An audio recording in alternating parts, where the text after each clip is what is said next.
저는 2014년부터 쉐어하우스에서 재직을 했고 그때 인턴이었는데 지금 벌써 과장이 돼가지고 어쨌든 장기 근속하고 있습니다. 그래서 쉐어하우스의 성장 과정이랑 그리고 이제 쉐어하우스에서 인기 있는 컨텐츠만 따로 빼서 만드는 채널이 대처법이라고 있는데 그거 메인 피드로 지금 활동하고 있고 지금 이거 고사에 지금 22만이 23만이 됐거든요. 이거 한 2주일 전에 만든 건데 그리고 이제 24만을 향해 달려가고 있고 그리고 그 아까 종대 이사님이 발표하신 그 투어 테이너 그 서울관광공사랑 같이 한 하우투 서울이라는 프로젝트도 같이 해서 페이스북 20만 명이 모여진 상태고요. 네. 그리고 어쨌든 저는 앞서 발표하신 분들과 다르게 오히려 제가 현직 유튜버에 좀 더 가까운 사람이라고 생각해요. 그래서 이 부분에 있어서 이따 질의응답 시간을 조금 길게 갖고 제가 준비한 거를 최대한 조금 많이 압축해 볼게요. 일단 유튜브 크리에이터에 대한 진짜 이거는 앞에랑 많이 겹치는 내용이라서 대충 지나가겠습니다. 일단 너무 애니메이션을 많이 줘서 네, 유튜브 크리에이터 하면은 옛날 이제 우리가 생각했던 방송국 PD랑은 굉장히 다른 개념이에요. 일단 진입장벽 자체가 굉장히 낮고 커뮤니케이션도 이제 댓글 달리면 바로 제가 대댓글도 달 수 있으면서 양방향 커뮤니케이션이 가능하고 그리고 그만큼 피드백도 빠르고 또 어느 정도 익명성이 있어요. 내가 얼굴을 나오지 않고도 충분히 컨텐츠를 만들 수 있고 그리고 유행이 굉장히 빨라요. 유행도 너무 빠르고 인기 동영상 보면은 맨날 주제가 다르잖아요. 한 번 훅 했다가 떨어지고 그런 것도 너무 빠르고 방송보다 훨씬 유행이 빨라요. 그리고 아까 황준환 대표님 맞으시죠? 그분이 말씀하셨듯이 퀄리티가 높지 않아도 충분히 성공할 수 있어요. 그래서 이미 레드오션이라고 생각하시는 분들이 있는데 저는 절대 그렇게 생각하지 않거든요. 제가 요즘 새로 눈여겨보는 크리에이터들이 있는데 일단 잡큐멘터리라고 있는데 이분은 알바를 해요. 붕어빵 장사를 맨날 해서 수익을 공개하고 편의점 알바를 하고 알바 뭐 면접 보는 과정도 다 나오고 그리고 뭐 카페 알바 이런 거에서 자기 알바하는 거 브이로그를 올렸는데 지금 구독자가 11만 명이에요. 아마 지금쯤은 더 늘었을 거고 또 이분은 너무 조그마네요. 죄송해요. 그 육아 브이로그 하시는 분인데 정말 리얼 육아 브이로그예요. 딱 영상 처음 딱 시작하는데 자고 일어난 얼굴이에요. 그리고 딱 나가면 애기들이 막 거실 난장판이 났고 자기가 요리 준비하면서 카메라 의식도 한 번씩 하고 해서 엄청 리얼한 육아 브이로그로 한번 커뮤니티에서 한번 빵 떠가지고 그 다음에 이제 영상이 계속 잘 나오거든요. 그리고 나머지 한 분은 이거 띠에라고 아시죠? 그 이제 그 바다포도 먹는 초등학생인데 이제 ASMR 해가지고 구독자가 굉장히 많아요. 그렇게 해서 뜬 사람도 있고 또 이제 은하 캠핑이라는 분이 있는데 이분은 이제 특전사 출신 여자분이거든요. 근데 이제 방송도 몇 번 타시고 그러면서 제가 이거 봤을 때만 해도 구독자가 7만이었는데 지금 10만을 넘었어요. 그래서 지금은 확실히 영상 콘텐츠나 영상 퀄리티보다 매력의 시대가 도래한 건 맞아요. 그래서 여기 있으신 분들 누구나 다 유튜브 스타가 될 수 있고 저도 솔직히 저희 회사 영상이 성공할 줄 몰랐거든요. 솔직히 말씀드리면. 근데 어쨌든 저희도 시대를 잘 타고났기 때문에 제가 이거 가지고 직업을 가지고 있게 됐다고 생각해요. 그래서 이 실력보다 매력이 있는 건 맞는데 그래서 어떻게 해야 내 매력을 더 잘 보여줄까가 관건이잖아요. 솔직히 실력은 하면 느는 건데 이거를 내가 어떻게 보여주느냐가 중요하다고 생각해요. 그래서 일단 저희 대부분의 사람들이 영상을 만드는 과정을 설명드릴게요. 일단 크게 네 가지예요. 기획, 촬영, 편집, 발행. 이 발행이 유튜브에 이제 업로드 한다는 걸 말하는 건데 처음에 기획하는 거는 이제 아이디어 도출하고 기획안 작성하고 사실 아까 뭐 설명해 주신 거랑 똑같아요. 그리고 촬영하고 근데 저희는 이제 아까 말씀하신 것처럼 그런 촬영이 아니고 저희는 배우들과 어떤 그런 꽁트, 대처법 이런 꽁트를 촬영하는 거라서 조금 결이 다르긴 하죠. 그리고 편집은 저희 같은 경우는 그 황준환 대표님보다 조금 다르게 이제 연출해 놓은 컷을 가지고 잘라서 붙이는 거기 때문에 또 약간 다를 수 있어요. 저희는 이제 배우 가지고 연기를 하고 대사를 따고 또 이제 다른 각도에서도 여러 번 찍고 그러기 때문에 조금 더 때깔에 조금만 더 신경을 쓰긴 해요. 아무래도 그리고 기업이다 보니까. 그리고 발행. 이거는 이제 유튜브에 업로드를 할 때도 어느 정도 전략이 필요하거든요. 그거에 대해서 오늘 설명해 드리겠습니다. 일단 기획인데 저희는 기획안을 약간 조금 방송국에 가깝게 써요. 그래서 기획안에 들어가면 좋아야 되는 내용 해가지고 뭐 비디오, 오디오, 뭐 기타 이런 식으로 씬번호 이렇게 나눠서 하는데 솔직히 저도 이제 후배 PD들이 생기면서 이렇게 하게 됐는데 그전에는 기획안을 따로 작성하지 않았어요. 그냥 핸드폰 메모지에 적어가지고 자 여러분 뭐 새치게스 대체법입니다. 1, 뭐, 2, 뭐, 3, 뭐 대사도 안 써주고 그냥 자 여기서 이렇게 하세요 해서 거의 진짜 이렇게 했거든요. 저희는 이게 아직까지 스타트업이기 때문에 어쩔 수가 없어요. 사람이 많지 않기 때문에 효율성을 추구할 수밖에 없어서 그렇게 진행한 건데 지금 인원들이 많아지고 배우들도 한 5명 되고 PD도 3명이기 때문에 저희가 이런 과정을 거치게 돼요. 그래서 구성안에 들어가는 요소는 이제 촬영 순서보다는 이제 편집 순서대로 써놓고 나중에 이제 타임테이블이라든가 이거 촬영 순서대로 하는 게 따로 들어가면 좋고요. 또 크게는 그냥 뭐 자막, 비디오, 오디오, 준비물 이런 식으로 하면 되는데 이거는 뭐 콘텐츠의 종류마다 다르기 때문에 솔직히 혼자 하시면서 이렇게까지 하실 필요 없어요. 이거는 뭔가 다른 사람과 좀 더 작업을 하게 된다 하면은 거치는 과정이 될 것 같고요. 그리고 이제 촬영할 때 아까 이제 이 부분 설명 잘 해줬기 때문에 저도 사실 어디 가서 주변에서 아, 나 유튜버 하려는데 카메라 좀 추천해줘 하면은 저는 항상 아, 너는 이미 핸드폰을 가지고 있잖아. 이러거든요. 사실 저희도 가끔 핸드폰으로 찍어요. 정말로 그 구독자가 52만, 23만 이러는 사람들도 충분히 핸드폰으로 찍고 저희 회사 다른 PD님들도 다 핸드폰으로 찍거든요. 왜냐면은 그거보다 접근성이 좋은 게 없어요. 사실 유튜브를 처음 시작하시는 분들이 제가 가장 우려되는 부분이 장비를 다 샀는데 적성이 안 맞는 거예요. 도저히 못 하겠는 거야. 그래서 그것도 중고로 팔아요. 제가 이득을 많이 보거든요. 그래서 어쨌든 좋은 장비 처음부터 살 필요는 없고 내가 가지고 있는 가장 뭐 쉽게 들고 다닐 수 있는 장비로 우선 내 적성이 맞는지부터 보는 게 맞는 것 같아요, 저는. 그래서 이게 찍고 편집하고 이러는 게 나한테 좀 자연스러운 일이 됐다. 그러면은 그때서 카메라에 투자를 해도 늦지 않아요. 근데 뭐 아까 말씀하셨듯이 카메라보다 중요한 건 저는 컴퓨터라고 생각하긴 합니다. 컴퓨터가 작업 시간을 절대적으로 줄여주기 때문에 뭔가 투자를 해야 된다면은 카메라보다는 컴퓨터를 먼저 사시는 게 맞아요. 그리고 아 이거는 뭐 그냥 처음에 이제 뭐 카메라 사면은 뭐 어떻게 해야 돼라고 했을 때 제가 하는 대답이긴 한데 일단 비싼 거 절대 사지 마시고요. 처음부터 저도 중고를 사거든요. 저희 회사 자체도 중고 매물을 사긴 해요. 왜냐면은 처음부터 새 거 사서 하다 보면은 너무 아까워요. 정말 너무 아까워요. 왜냐면은 당장 유튜브 시작해서 당장 수익을 못 내는데 그렇게까지 투자할 위험을 감수할 필요는 없잖아요. 그래서 절대 뭐 저는 중고 추천드리는데 만약에 새 걸 사시려면 절대 비싼 거는 사지 마시고 100만 원 이하도 괜찮은 거 많아요. 그리고 가벼운 게 좋아요. 왜냐면은 대부분 1인 크리에이터기 때문에 장비를 많이 들고 다니면은 나중에 지치기 마련이거든요. 그리고 뭐 물론 뭐 이 실내에서 찍는 거면 큰 상관은 없지만 막 돌아다니면서 브이로그 찍는데 DSLR 막 렌즈 2만 원 거 해가지고 하면은 정말 너무 힘들어요. 그래서 저는 그래서 핸드폰을 추천드린 거예요, 처음에.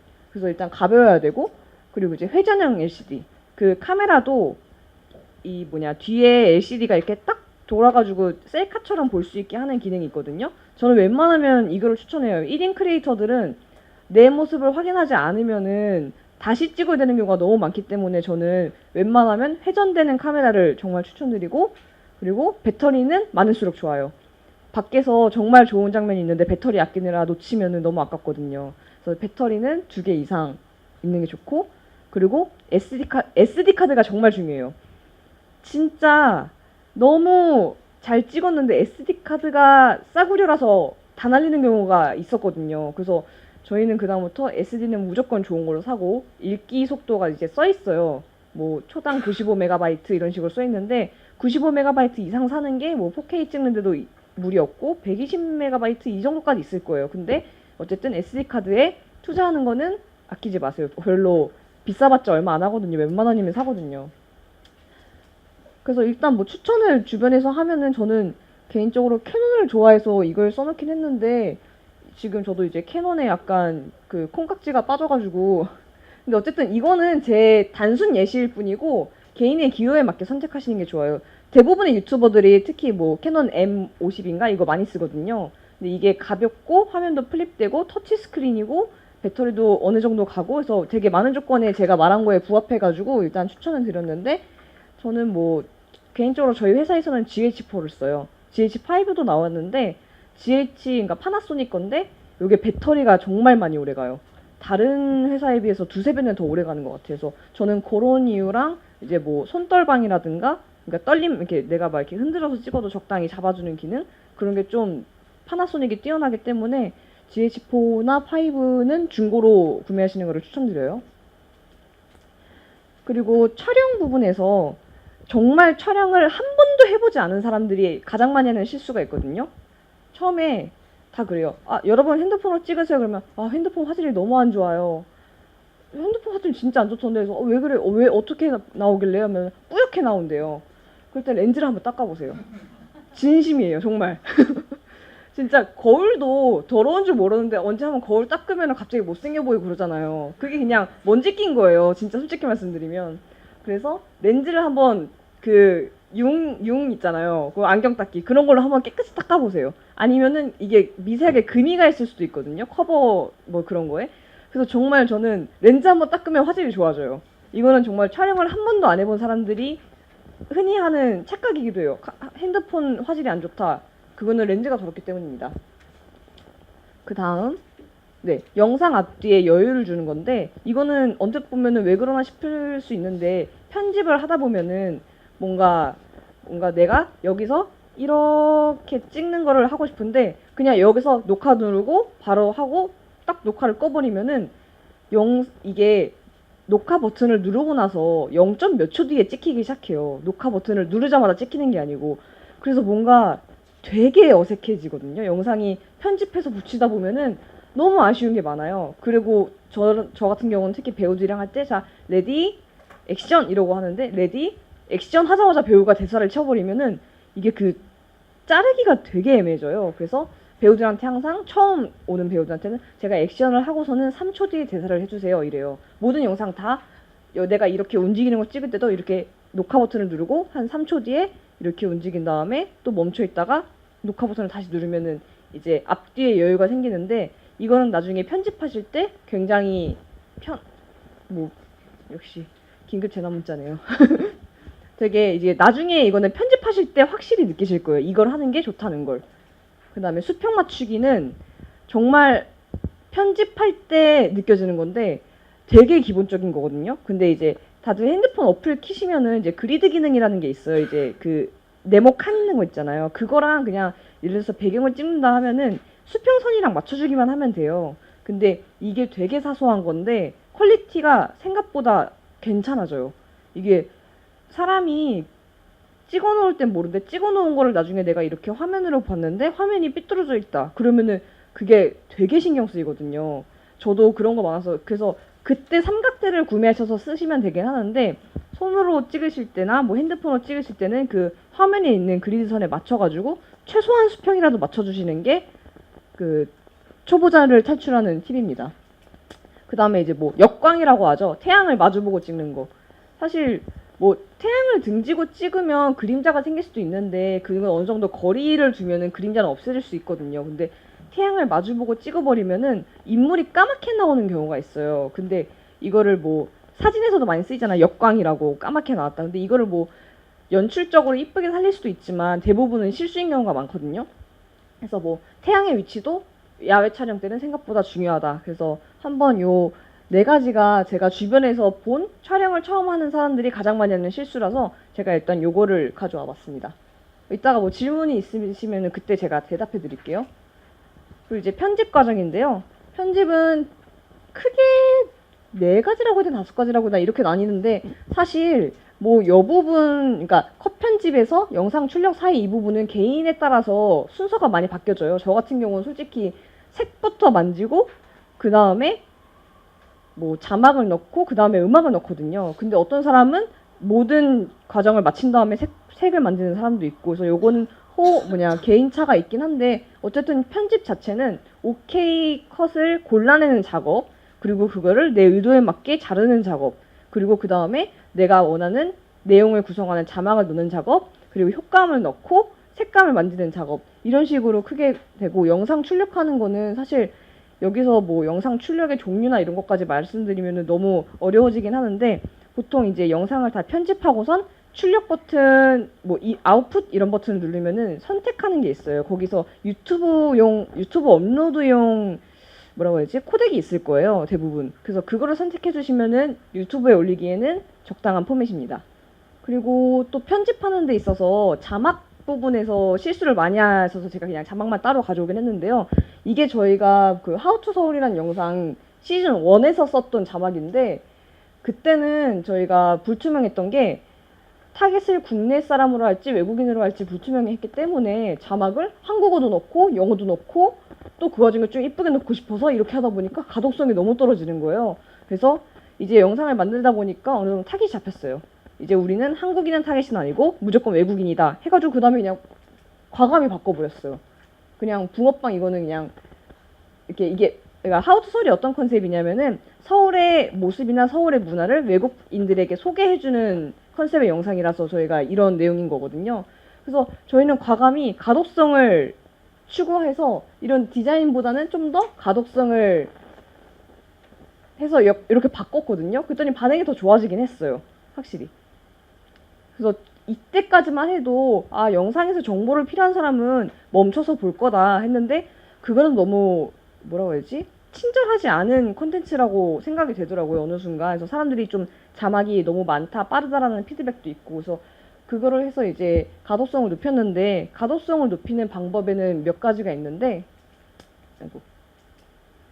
그중 한 가지가 이제 배경이랑 상반되는 색깔을 하는 거, 그리고 나머지 하나는 그림자 넣는 거. 보면 여기 알코올홀릭 저 뒤에 약간 연하게 그림자가 되어 있거든요. 그리고 이거는 저희 대처법에서 자주 쓰는 테두리 넣는 거. 테두리가 넣어졌기 때문에 이제 좀 글씨가 잘 보이죠. 어두운데도 까만색 글씨 잘 보이고. 그리고 그 다음에는 이제 배경을 넣는 거.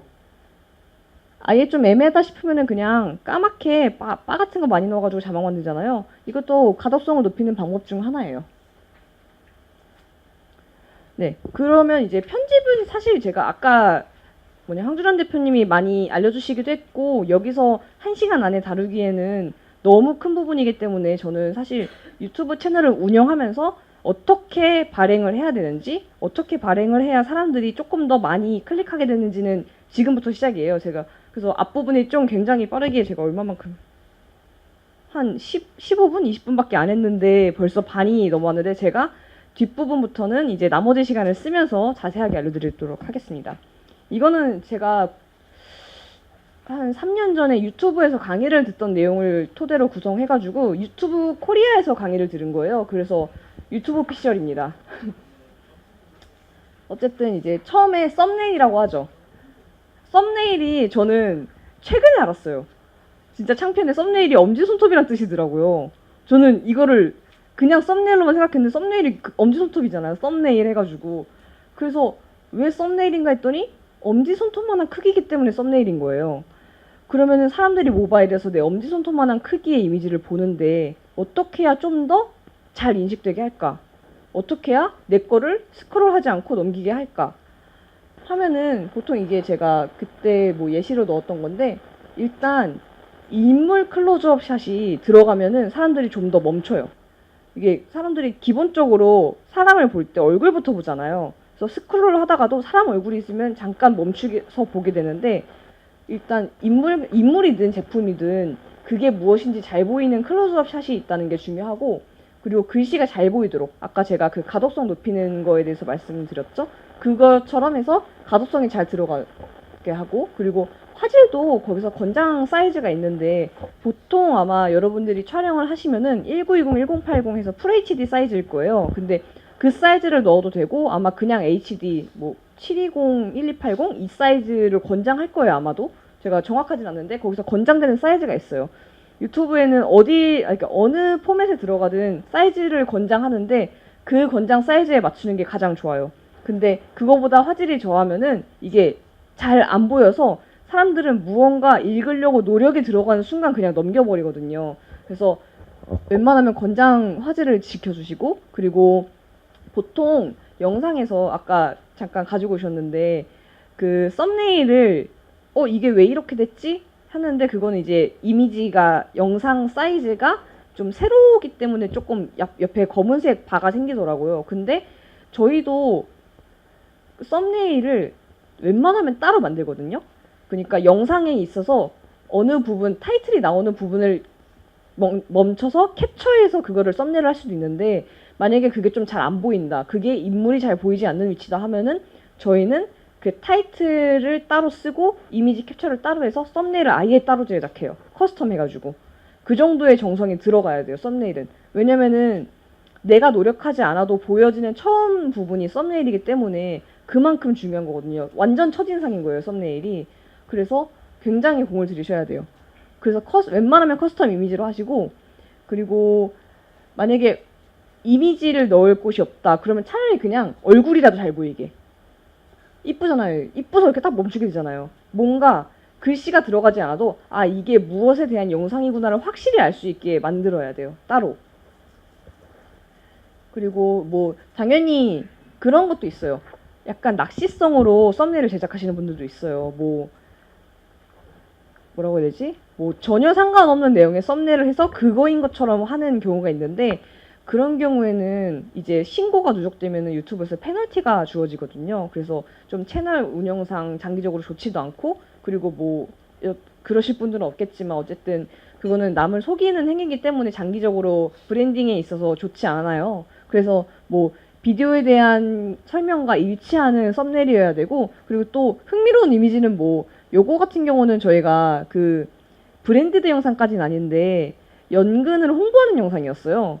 근데 이제 그 동생이 연근을 편식해가지고 그거를 이제 먹게 하는 것 중에서 이제 너가 버린 연근이 어떤 꿈을 가지고 있었는지 아느냐 하면서 제가 연근의 얼굴을 합성한 장면을 따로 따가지고 이걸 썸네일로 만들었는데 영상 조회수가 대박이 났었어요. 근데 저는 아마 이 썸네일 덕분이라고 생각하긴 하거든요. 그리고 썸네일이 어느 정도 중요하냐면은 어떤 콘텐츠가 생각보다 반응이 안 나왔어요. 근데 썸네일을 바꿨어요. 다시 조회수가 올라가요. 그 정도로 썸네일이 중요합니다. 일단 제가 운영하고 있는 채널을 예시로 가져왔는데요. 일단 저희는 시리즈가 여러 개가 있어요. 대처법만 하는 게 아니고 대처법하고 또 무슨 공감 시리즈에서 순간들도 하고, 그리고 뭐 막내 PD가 최근에 들어와서 뭐 PD 관찰일지 시리즈도 하고, 또 이거 말고 유형도 하고, 좀 여러 가지 시리즈가 있는데 저희가 메인으로 가져가는 거는 확실히 좀 아이덴티티를 통일시켰어요.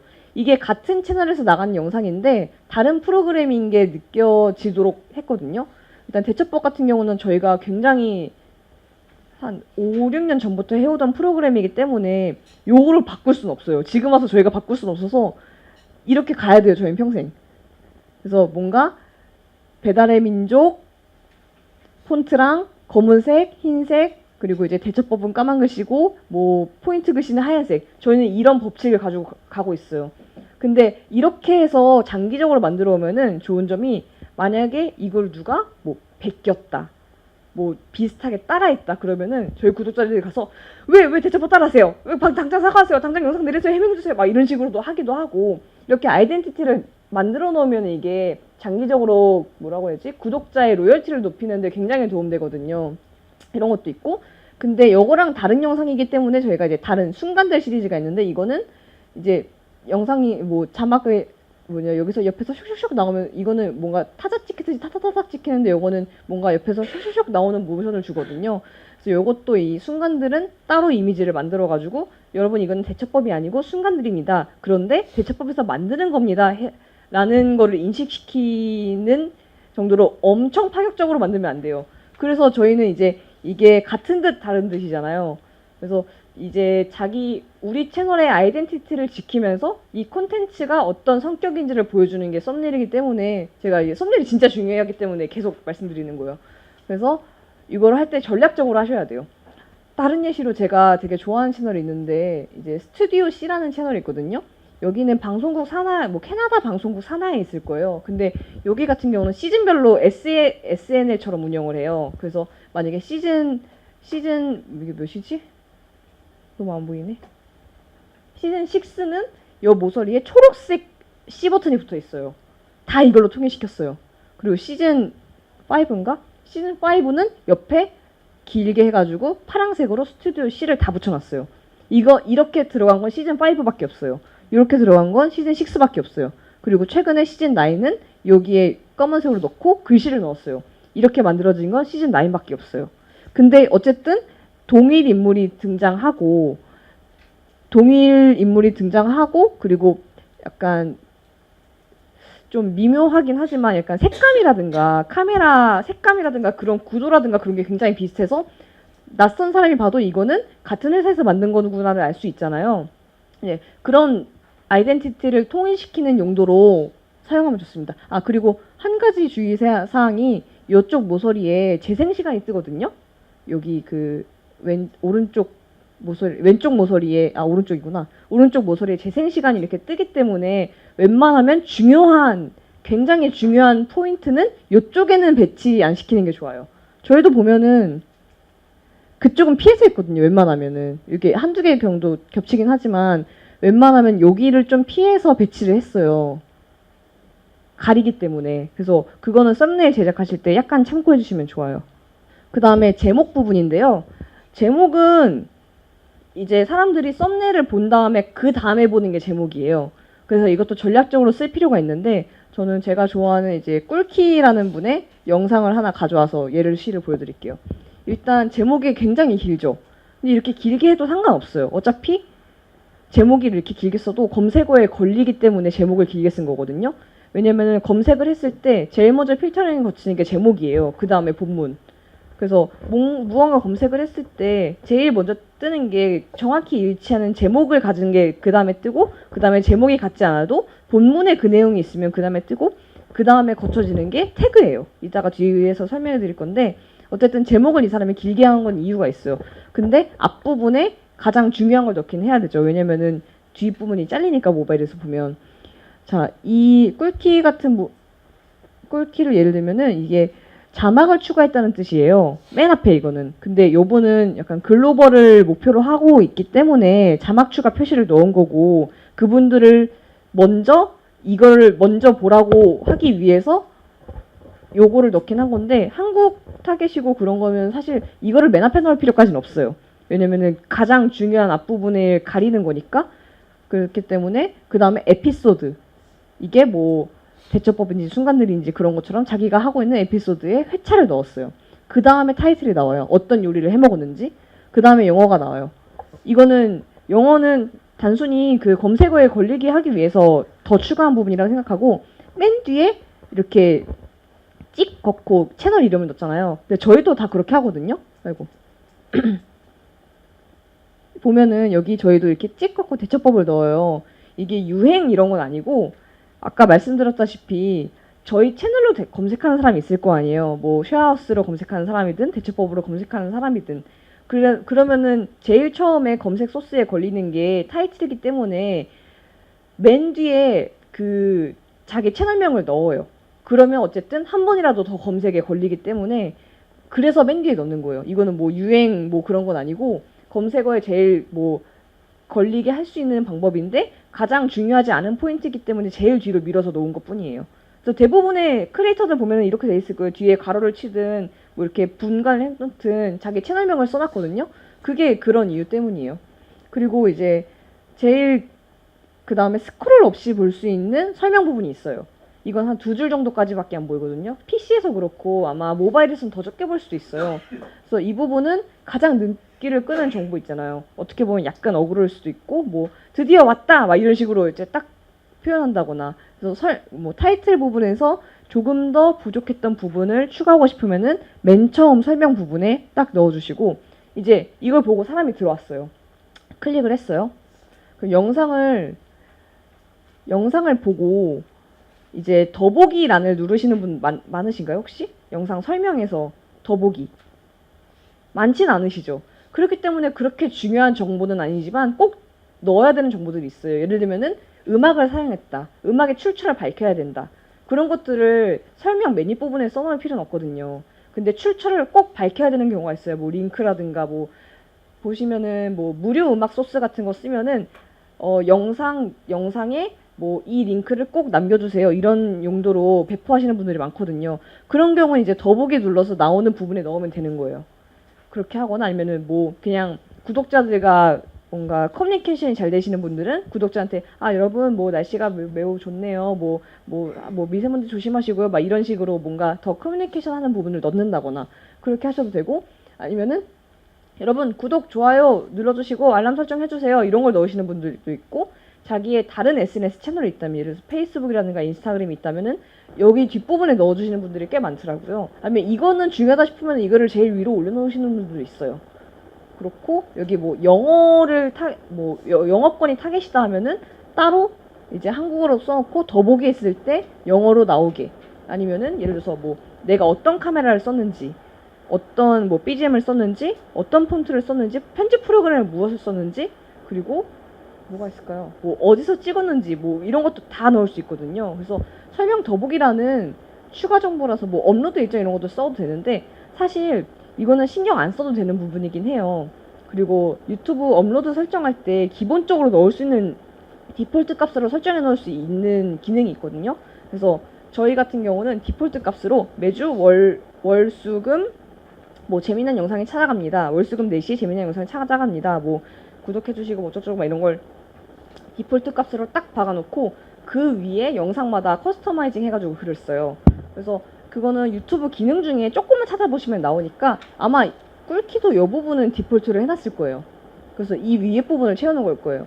그래서 이 부분은 솔직히 안 써도 상관은 없는데 장기적으로 봤을 때 이런 게 쌓이면 데이터가 되거든요. 그래서 뭔가 여기에 뭐 공통적인 문구를 넣어도 되고, 뭐 나만 쓰는 용어라든가 뭐 그런 식으로 넣어도 되는 그런 부분이기 때문에 사실 뭐 선택지긴 하지만 저희는 신경 쓰는 편이에요.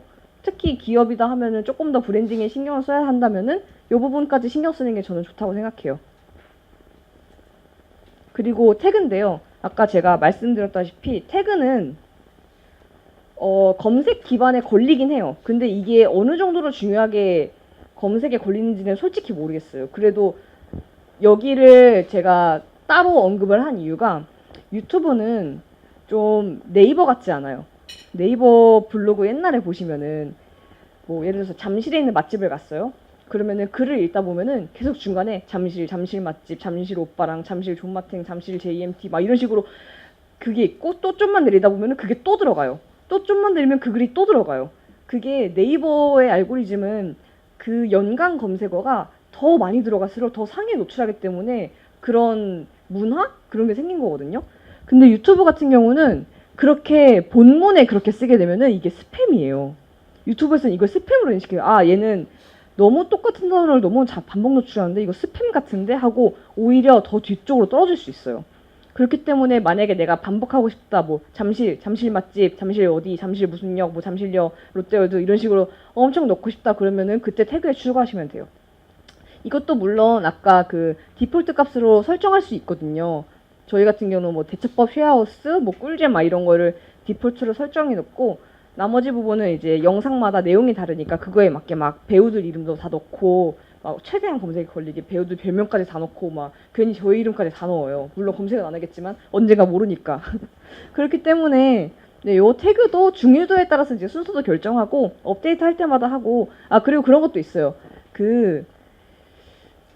예를 들어서 신조어가 생겼어요. 옛날에 JMT란 말은 없었잖아요. 그 존마탱이라고 하는 어느 정도 은어인데 그거를 이제는 JMT, GR까지 이렇게 부르는데 없던 단어인데, 내가 과거 콘텐츠 이걸 태그로 다시 수정해가지고 이걸 태그로 넣는다 하면은 이게 뭔가 존마탱이나 JMT를 검색했을 때 이게 뜰 수는 있는 거죠. 내용을 수정하셔도 좋고요. 아무튼 요런 설명이나 뭐 썸네일까지 변경하는 거는 좀 너무 큰 그건데, 제목이나 설명 부분은 트렌드에 맞게 그때그때 수정하기도 하거든요. 저희도 가끔 수정해요. 뭔가 옛날에 만들어 놓은 영상이 지금의 젠더 이슈에 맞지 않다 하면은 그 제목을 수정하기도 하고, 이슈를 피하기 위해서 수정하기도 하고, 이슈를 물타기 위해서 수정하기도 해요. 예를 들어서 우리 영상에 나왔던 어떤 배우가 방송을 탔다. 그러면은 저희는 그 배우가 나오는 영상을 다 골라가지고 배우 이름을 태그에 다 넣고 본문에도 이름에 다 추가해요. 그러면은 훨씬 상위에 뜨고 그걸 타고 구독자가 들어오게 돼요. 그래서 여러분들은 설명이나 제목을 한번 쓰면 끝이라고 생각하지 마시고, 이거는 계속 트렌드에 맞춰서 업데이트를 해주셔야 되는 부분이에요. 사실 썸네일까지 제작하는 건 너무 큰 노동인데 설명이랑 이 태그 그리고 제목 바꾸는 거는 그냥 업로드 쉽게 할 수 있단 말이에요. 그래서 그런 부분에 대해서 계속 주기적인 관리를 해줘야 돼요. 특히 페이스북 같은 경우는 옛날 영상 다시 절대 안 뜨잖아요. 1년 전 오늘 이렇게밖에 안 뜨잖아요. 옛날에 어떤 페이지가 올렸던 3년 전 영상이 내가 어떻게 볼 수 있는 방법이 없잖아요. 되게 힘들게 보잖아요. 근데 유튜브는 사실 저희 유튜브 쉐어하우스 제일 수익 많은 영상이 3년 전에 올린 영상이에요. 3년 전에 올린 영상이 아직까지도 수익 창출을 해요. 그렇기 때문에 계속 지속적인 관리를 해주셔야 되는 게 맞고, 그래야 좀 더 상위에 노출될 수 있습니다. 그리고 채널 아트인데요. 이제 이거는 저희 대처법 채널 아트예요. 채널 아트가 뭐냐면은 유튜브에 들어갔을 때 이렇게 보이는 이 윗부분 보이시죠? 이걸 채널 아트라고 해요. 이걸 뭐 굳이 이야기하자면은 유튜브의 대문이라고 표현하시면 되거든요. 이거를 이미지 권장 사이즈가 따로 있어요. 유튜브가 TV로도 볼 수 있고 PC로도 볼 수 있고 모바일로도 볼 수 있는데 그거에 다 적용될 수 있는 그 이미지 가이드가 있거든요. 근데 요거는 이제 PC에 들어가셔서 뭐 채널을 만드실 때 자연스럽게 접하시게 되는 부분인데, 요거는 이제 가이드라인을 따로 받을 수 있어요. 여기서 유튜브 그 아카데미? 아까 종대 이사님이 아카데미 설명하신 거 있잖아요. 거기에도 다 나와 있어요. 유튜브 이미지 채널 아트 가이드입니다 하면은 요런 파일이 주어지는데, 내가 여기에 맞게 이렇게 이미지를 만들면 돼요. 제일 큰 부분은 이제 TV로 봤을 때 보여지는 부분이고, 그 다음 가로로 넓은 거는 PC, 그리고 그 다음 좁은 부분이 모바일로 보이는 부분이에요. 보면은 실제로 이렇게 보여요.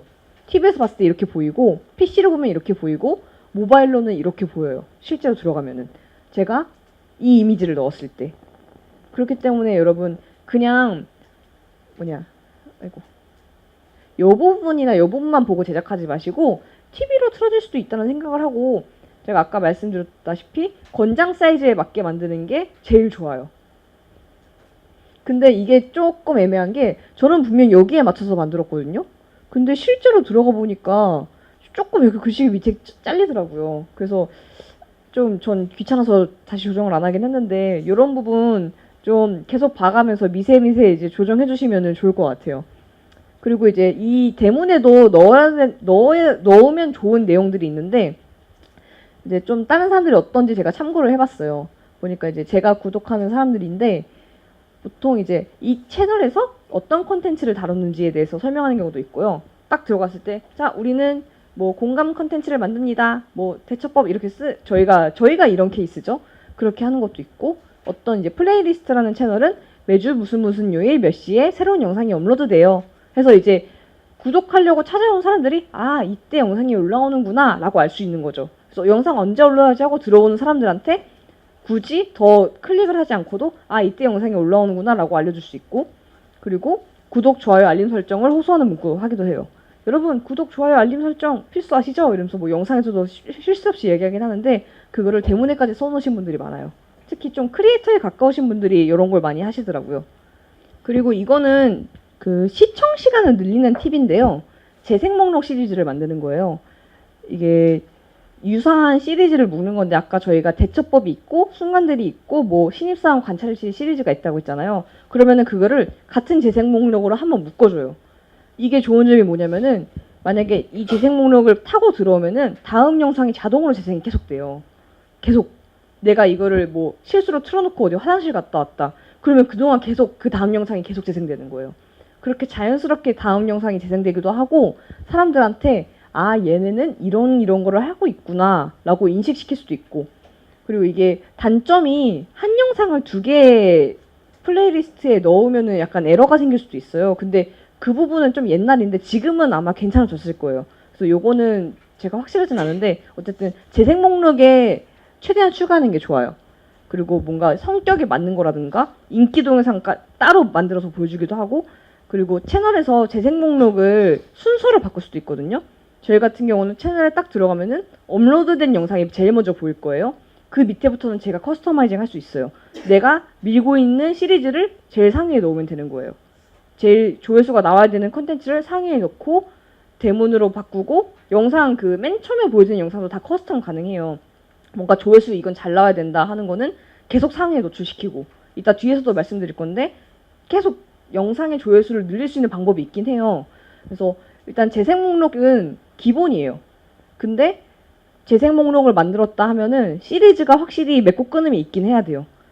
뭐 1부터 10까지 시리즈가 있는 거다 라거나 아니면은 최소 5개 이상의 영상이 묶여 있거나 한 두 개, 세 개 묶는 거는 큰 의미는 없거든요. 근데 5개 이상의 시리즈가 있거나 아니면은 이게 1부터 10까지 뭐 기승전결이 있는 내용이다 하면은 재생 목록으로 묶어주는 게 좋은 게 또 좋은 게 뭐냐면 재생 목록을 만들어 놓으면은 이거 자체를 사람이 스크랩할 수가 있어요. 재생 목록 자체를. 그래서 재생 목록 들어가면은 여기서는 안 보이는데 그 플러스 버튼이 있거든요. 그 플러스 버튼을 딱 누르면은 구독자의 라이브러리에 추가가 돼요. 유튜브에 들어갔을 때 여기 라이브러리 맨 뒤에 있잖아요. 여기에 들어가면은 그 재생 목록이 추가돼 있어요. 그래서 그분은 딱히 제 영상을 노력하지 않고도 더 쉽게 볼 수 있는 거죠. 아니면 나중에 계속 다시 보거나. 그렇기 때문에 재생 목록 또한 영상의 조회수를 높일 수 있는 방법 중 하나고요. 그리고 또 한 가지 방법이 카드.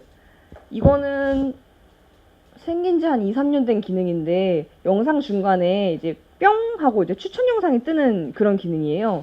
근데 이게 단순 뜬금포로 아무 상관없는 영상이 올라오면은 아무도 클릭을 안 해요. 근데 저희 같은 경우는 이건 어떨 때 넣었냐면 이건 저희 영상 촬영장 비하인드 영상인데 이때 촬영장에서 이 어떤 컨텐츠를 찍었는지 이 타이밍에 보여줘요. 뭔가 재밌는 부분이 끝난 다음에 보여줘요. 한창 재밌을 때 보여주면은 그 부분에서 이탈이 발생하기 때문에 뭔가 영상의 하이라이트가 끝난 직후에 그래서 이 영상 찍은 게 뭐지? 라고 궁금해질 때쯤 이게 타이밍을 조정할 수 있어요. 그때 딱 등장하게 해서 이날 찍은 영상이 궁금하다면 이걸 눌러보세요. 이런 식으로 등장을 시키면 사람들이 그걸 타고 가요. 그리고 여기에 넣을 수 있는 기능 중에 또 하나가 투표 기능도 있고 뭐 외부 링크로 연결도 될 거예요. 뭐 후원 기업, 뭐 NGO 단체 이런 거는 뭐 후원 링크까지 된다고 알고 있어요. 그렇기 때문에 요 카드는 또 다른 채널까지 추천 가능해요. 예를 들어서 이 배우가 여기서 뭐 재밌는 행동을 했어요. 근데 이 옆에서 딱 해서 이 배우의 더 많은 영상이 보고 싶으면은 이 채널로 가세요. 해가지고 저희는 그래서 실제로 저희 배우들이 저희와 오래 되게 기본적으로 3, 4년 하고 있거든요. 근데 저희와 함께 오래 할 수 있는 이유가 저희가 이런 식으로 배우들을 계속 푸시해줘요. 그래서 배우들은 영상을 꾸준히 올려도 뭐 구독자가 잘 늘지 않았는데 지금 저희가 이렇게 푸시해주는데 아마 한 2달 전에, 3달 전에 합류한 친구가 있거든요. 저희랑 하기 전에 구독자가 1000명이었는데 지금 7500명이에요. 한 3달 만에 단순히 저희 푸시만으로 그렇게 구독자가 올라갔어요.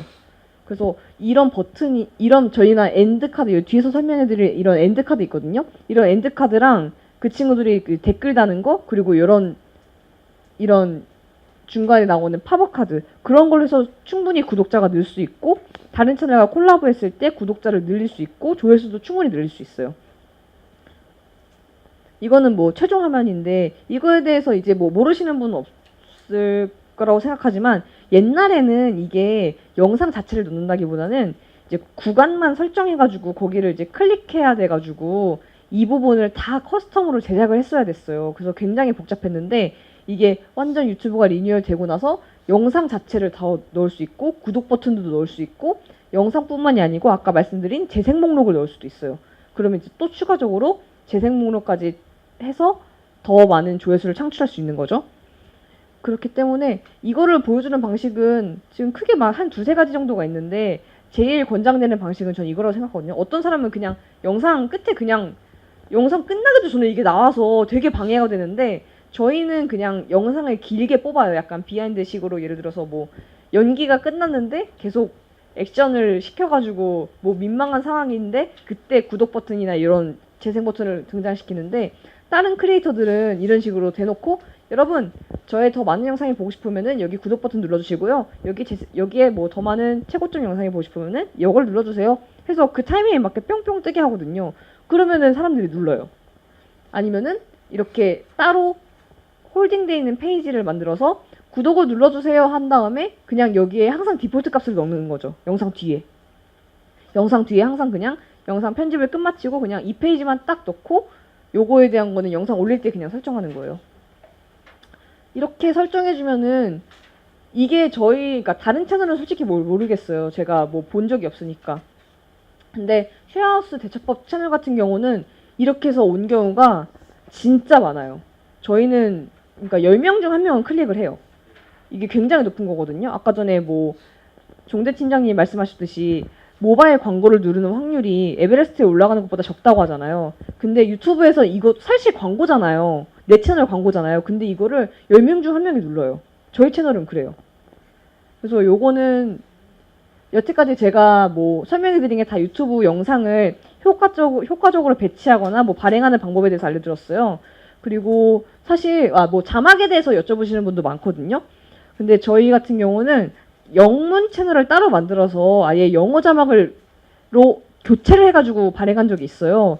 근데 그게 너무 노동이 커지더라고요. 아예 영상을 새로 만들어야 되는 거거든요. 사실 자막만 바꾸면 되는데 그게 아니고 그 언어를 바꾸면 디자인도 바꿔야 되고 그 행간이라든가 그런 것도 다시 다 해야 돼서 영상을 거의 새로 만드는 거에 가깝거든요. 근데 유튜브에 자막 기능 있는 거 아시죠? 유튜브에도 자막 기능이 있어요.